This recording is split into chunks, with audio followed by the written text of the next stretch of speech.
how did the union start? I have to search my memory, you know, that was a long, long time ago. Actually, the union started in this district shortly before I arrived here, and to my surprise, it was started by a small group, I believe 7 or 8 of whom were women. It was a group of 10. That was the required number to get a charter. And of that 10, 7 or 8 were women and from the elementary school. So I don't remember what the date of the charter was, but it must be somewhere around 1960 or something like that. All right. At that time, the representation of teachers was determined more or less by the school board, who designated a group. So he would say, well, we recognize this group as the one who will be the spokesperson for the teachers. More often than not, the group they chose was one that they felt they could be comfortable with. On the other hand, there were not too many other groups available at that time as well, so we challenged them for representation. We said we wanted a secret ballot election to determine who the teachers would vote for in secret and not, you know, something that the board would choose.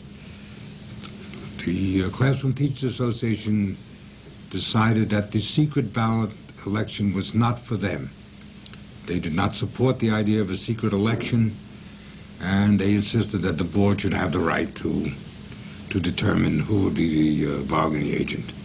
As a result of that, we raised our level of determination. We agitated, we demonstrated, we distributed flyers, and ultimately the board gave in and agreed to a secret election. The teachers' union was new and novel, and therefore anything that a teachers' union said was newsworthy. So we decided that we would say an awful lot of things about the fact that we simply wanted teachers to have the right to choose democratically and in secret who would represent them.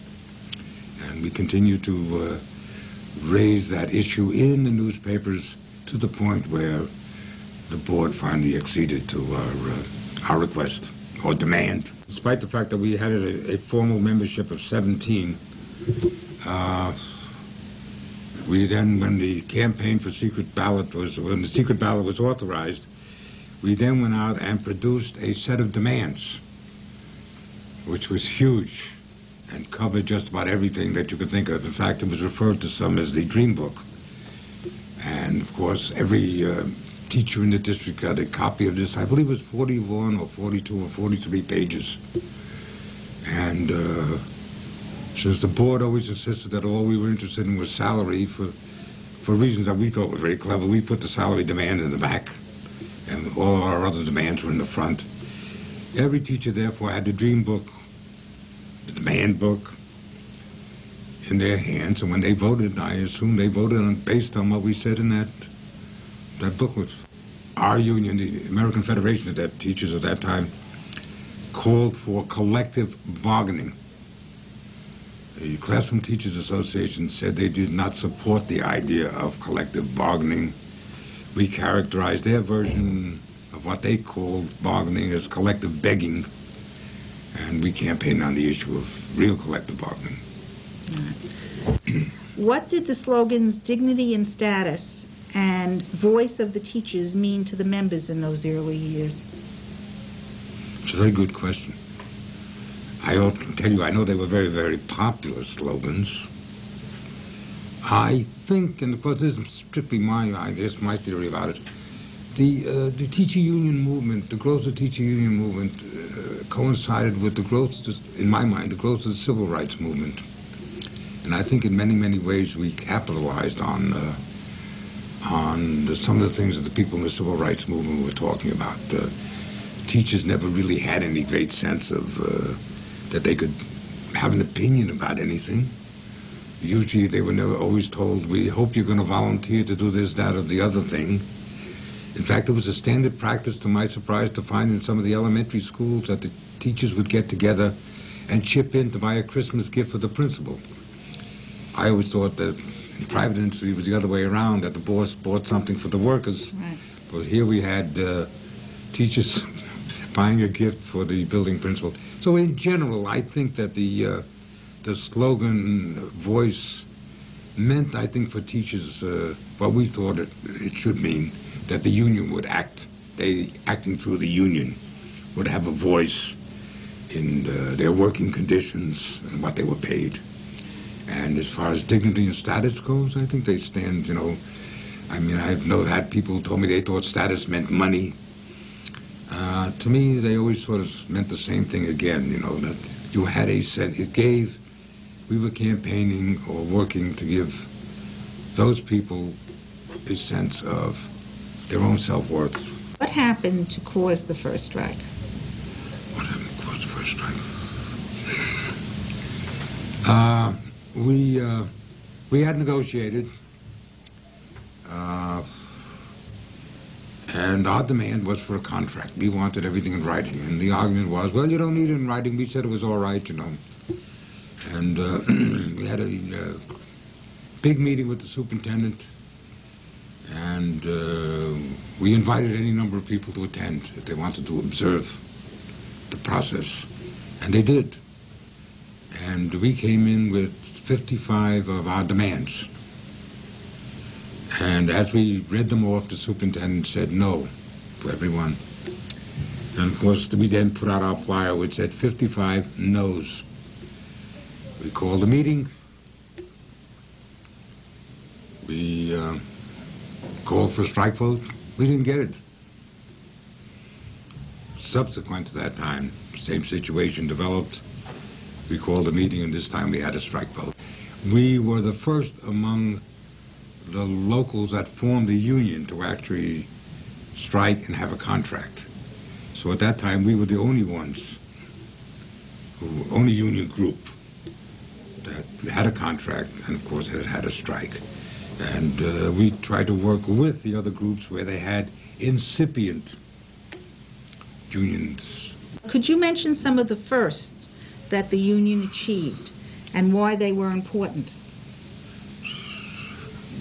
Well, of course, we were the first ones to get a contract, which was of tremendous importance at that time because it set an example for the idea of a contract. There was no district on the island that had a contract, something in writing that spelled out exactly what the relationship was going to be between the people who worked and the people they worked for. So that was certainly one of our early firsts. And of course, the strike was a first. And, you know, whether one talks about that as a memorable first or not, it was memorable in our minds. The first strike was basically really a strike for recognition. It was what they call a recognition strike. We wanted to be recognized, and the symbol of that recognition was a contract. 72 strike was a matter of staff cuts. We felt that the staff cuts were not necessary, and therefore we said we were going to strike unless you restore that staff, and we struck. And I believe the tail law was in effect then by that time. And I believe it was another 4-day strike. Again, the board did not attempt to open the schools. They agreed to rehire the people. We improved some of our working conditions and benefits. In '81, there was an attempt on the part of the school board to change the rules concerning dismissal of teachers under the so-called 3020A law. How the board ever came up with that demand, I don't know. There's a number of stories about how they finally got around to asking for that sort of thing. And to us, of course, it was like, you know, throwing a red flag in front of a bull in a bull ring, and it was something that we could not agree to, and it almost was predictable that there was going to be a strike. And we had a strike, and it was a long strike. And there were a lot of years in between when you settled contracts without strikes. Oh, yeah. I don't know that you can single out any one particular thing, you know, that you think was the most important thing you did. Of course, at the time that we organized in 1966, I thought that was the most important thing that ever happened, because I thought that there was a great future for teacher unions.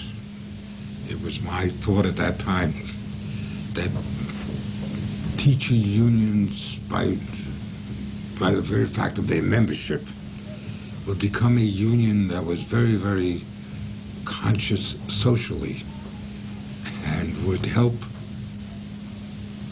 in moving the AFL-CIO in a more socially conscious direction. So at that time, it was the most important thing. I thought it was the most important thing that I did. Right. On a more pragmatic basis, I I continue to regret the fact that at the opportune time, I did not press for improvements in health coverage, which today is one of the things that we're not doing too well in. And since health coverage is a very important issue, I still am bothered very much that I didn't do more in that area. What prompted the Plainview Congress of Teachers to expand to include the clericals in their unit? Well, it would be nice if I could tell you that we sat down one day and we said, we must extend the benefits of collective bargaining and union representation to the clerical people. In truth, many of our members thought it was a terrible idea. They maintained the snobbery that sometimes teachers still maintain today, when they talk about being professionals, and something the board loves to have them refer to themselves as professionals. So they weren't wild about the idea, but frankly, what we said was, in union there is strength, and the more people you have in the union, the more strength you have. And it really was on that basis that we went out and we organized the clericals. You were president of the Plainview Congress of Teachers for 16 years and were involved in all the gains in salary and working conditions and the voice of education that we talked about. Why is it still important to have a strong union now? Well, of course, I don't know who's going to be seeing this tape. I would hope that it would be the members of the union, but clearly, in some of the years, and I don't say this because I left, but clearly there has been, whether conscious or unconscious, by my observation, an effort on the part of boards to roll back whatever gains, or at least some of the gains that we've made. Perhaps not in gigantic rollbacks, but little by little here and there. I'm concerned that the voice that we fought for, is it as loud as it should be, or is it muffled, or is it sometimes a little on the quiet side? And I still strongly believe that a union must maintain a very, very high profile in order to keep things like this from happening. And I'll say, as I've said before, that I consider the relationship between the members of the union and the school board to be adversarial. And by that very nature, that sort of thing, unless you continue to fight, whatever gains you made are whittled away and worn out and worn down. So the battle goes on forever. It's a never-ending struggle to maintain what you've accomplished. Now, can we hum a bar of Solidarity Forever?